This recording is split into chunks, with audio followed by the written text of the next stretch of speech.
കണ്ണൂരിലേക്ക് നമ്മൾ പോവുകയാണ്. ഇവിടെ ആരോഗ്യമന്ത്രി വീണ ജോർജിന്റെ കൈകൂടി പ്രതിഷേധം. അതിന് പിന്നാലെ ജയിലിൽ പോകേണ്ടുന്ന KSU പ്രവർത്തകർ ജാമ്യം ലഭിച്ചതിനെ തുടർന്ന് ഇപ്പോൾ ജയിൽ മോചിതരായിരിക്കുന്നു.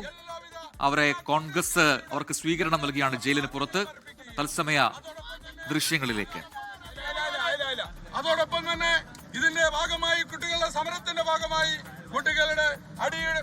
കുട്ടികളെ പോലീസ് തള്ളി തെറിപ്പിച്ചതിന്റെ ഭാഗമായി നമ്മുടെ അദ്ദേഹത്തെ ഒരു മുവാസിന്റെ കയ്യിലുണ്ടായിരുന്ന ഫോൺ അവിടെ നഷ്ടപ്പെട്ടിരിക്കുകയാണ്. ജില്ലാ കോൺഗ്രസ് കമ്മിറ്റി ഈ ജയിലിൽ നിറങ്ങുന്ന ഈ സമയത്ത് തന്നെ മുവാസിന് ഫോൺ സന്തോഷ വിവരം കൂടി നിങ്ങളെ അറിയിച്ചുകൊള്ളുന്നു. ഫോണ് കൈമാറുന്നു. ദൃശ്യങ്ങളിൽ കാണുന്നത് കണ്ണൂരിൽ ആരോഗ്യമന്ത്രിക്കെതിരായ കരിങ്കൊടി പ്രതിഷേധം റെയിൽവേ സ്റ്റേഷനിൽ വെച്ച് നടത്തിയ ആ സംഭവവുമായി ബന്ധപ്പെട്ട് നേരത്തെ അറസ്റ്റിലാകുകയും പിന്നീട് ജയിലിലേക്ക് പോകേണ്ടി വന്ന KSU പ്രവർത്തകർ, KSU നേതാക്കൾ ജയിൽ മോചിതരായിരിക്കുന്നു. ഇന്നലെയാണ് അവർക്ക് ഇതുമായി ബന്ധപ്പെട്ട ജാമ്യം ലഭിച്ചത്. അതിന് പിന്നാലെയാണ് ഇപ്പോൾ പ്രവർത്തകർ ജയിൽ മോചിതരായത്. അവർക്ക് അവിടെ ജില്ലാ കോൺഗ്രസ് നേതൃത്വം സ്വീകരണം നൽകിയിരിക്കുകയാണ്. ജയിലിന് പുറത്ത് DCC പ്രസിഡന്റ് മാർട്ടിൻ ജോർജാണ് ഇപ്പോൾ അവരെ സ്വീകരിച്ചുകൊണ്ട് സംസാരിച്ചത്. അജീഷ് ജയകുമാർ കൂടുതൽ വിവരങ്ങളുമായി ചേരുന്നു കണ്ണൂരിൽ നിന്നും. അജീഷ്, ദൃശ്യങ്ങളിൽ വ്യക്തമാണ് KSU പ്രവർത്തകർ ജയിൽ മോചിതരായിരിക്കുന്നു. അവർക്ക് അവിടെ കോൺഗ്രസ് നേതൃത്വം വലിയ സ്വീകരണമാണ് നൽകിയിരിക്കുന്നത്. വിവരങ്ങൾ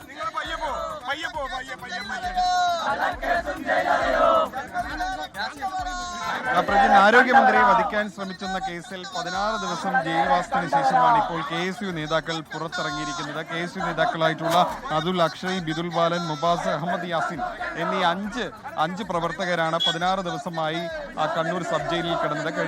കഴിഞ്ഞ മാസം 26-ാം തീയതിയായിരുന്നു ഇവരെ കോടതി റിമാൻഡ് ചെയ്തത്. അതിനുശേഷം ഇന്നലെ തലശ്ശേരി പ്രിൻസിപ്പൽ സെഷൻസ് കോടതിയാണ് ഇവർക്ക് ജാമ്യം നൽകിയത്. ഈ ജാമ്യം നൽകിയ ഉത്തരവിൽ ഇവർ നടത്തിയത് ഒരു പ്രതിഷേധം മാത്രമാണെന്ന് കോടതി നിരീക്ഷിക്കുകയുണ്ടായി. വധിക്കാൻ ശ്രമിച്ചു എന്നതുൾപ്പെടെയുള്ള ഗുരുതര വകുപ്പുകളാണ് ഈ KSU പ്രവർത്തകർക്കെതിരെ പോലീസ് ചുമത്തിയത്. എന്നാൽ ഇതിനെ സാധൂകരിക്കുന്ന തെളിവുകളൊന്നും പോലീസിന് നൽകാൻ സാധിച്ചില്ല. മാത്രമല്ല, ഈ കണ്ണൂർ ടൗൺ പോലീസ് സ്റ്റേഷനിലെ SI അടക്കമുള്ളവരുടെ മൊഴികൾ ഈ പ്രവർത്തകരുടെ കൈവശം ആയുധമൊന്നും ഉണ്ടായിരുന്നില്ല എന്ന് തെളിയിക്കുന്നതായിരുന്നു. കൂടാതെ തന്നെ ഇവരെ അറസ്റ്റ് ചെയ്യുമ്പോഴും കസ്റ്റഡിയിലെടുക്കുമ്പോഴൊന്നും ഇവരുടെ കൈവശം ആയുധം ഉണ്ടായിരുന്നില്ല. കറുത്ത കൊടി മാത്രമാണ് ഉണ്ടായിരുന്നതെന്ന് പോലീസിന്റെ അറസ്റ്റ് കസ്റ്റഡി മെമ്മോയിലൊക്കെ വ്യക്തമായതാണ്. കൂടാതെ ആരോഗ്യമന്ത്രിയുടെ വുണ്ട് സർട്ടിഫിക്കറ്റിൽ പോലും അവർക്ക് ആയുധം ഉപയോഗിച്ച് പരിക്കേറ്റതായിട്ടും കണ്ടെത്താൻ സാധിച്ചിട്ടില്ല. അങ്ങനെയാണ് ഇവർക്ക് 16 ദിവസങ്ങൾക്ക് ശേഷം ഇന്നലെ കോടതി ജാമ്യം നൽകിയത്. അതിന് ശേഷമാണ് ഇപ്പോൾ പ്രവർത്തകർ ജയിലിന് പുറത്തേക്ക് ഇറങ്ങിയത്. വലിയ സ്വീകരണമാണ് കണ്ണൂർ സബ് ജയിലിന് മുന്നിൽ ഈ KSU പ്രവർത്തകർക്ക് KSU നേതാക്കളും കോൺഗ്രസ് നേതാക്കളും നൽകിയത്. DCC പ്രസിഡന്റ് നേതൃത്വത്തിലായിരുന്നു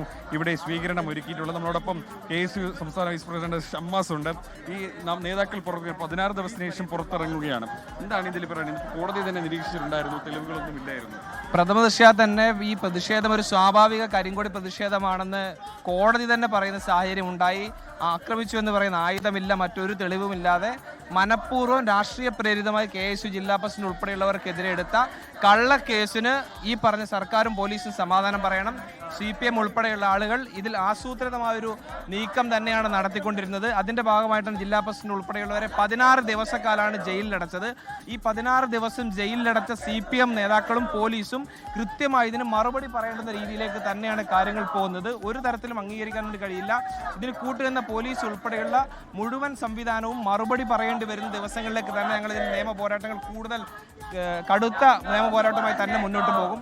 ഏതെങ്കിലും തരത്തിൽ KSU നേതാക്കൾ ഒരു കരിങ്കൊടി പ്രതിഷേധത്തിന്റെ പേരിൽ ഈ പറഞ്ഞ 16 ദിവസക്കാലം നിങ്ങൾ ആലോചിക്കണം, ഒരു തരത്തിലും ജാമ്യം കിട്ടാവുന്ന കേവലം നിസ്സാരമായ വകുപ്പ് മാത്രം എടുത്ത് ഒരു കേസെടുക്കേണ്ടതിന് പകരം ഇങ്ങനെ ദ്രോഹിക്കാൻ KSU പ്രവർത്തകരോട് തന്നെ അവരുടെ പ്രതികരണം KSU ജില്ലാ പ്രസിഡന്റ് അടക്കമുള്ളവർ പുറത്തിറങ്ങിയ നേതാക്കളുണ്ട്. അവരുടെ പ്രതികരണം നമുക്ക് ലോകത്തെവിടെയായാലും ഏത് സമയത്തും 24 വാർത്തകളും ഓഗ്മെന്റഡ് റിയാലിറ്റി പാക്കേജുകളും എക്സ്പ്ലെയിനറുകളും വിശദമായി കാണാൻ ഞങ്ങളുടെ YouTube ചാനൽ നിങ്ങൾക്ക് സബ്സ്ക്രൈബ് ചെയ്യാം.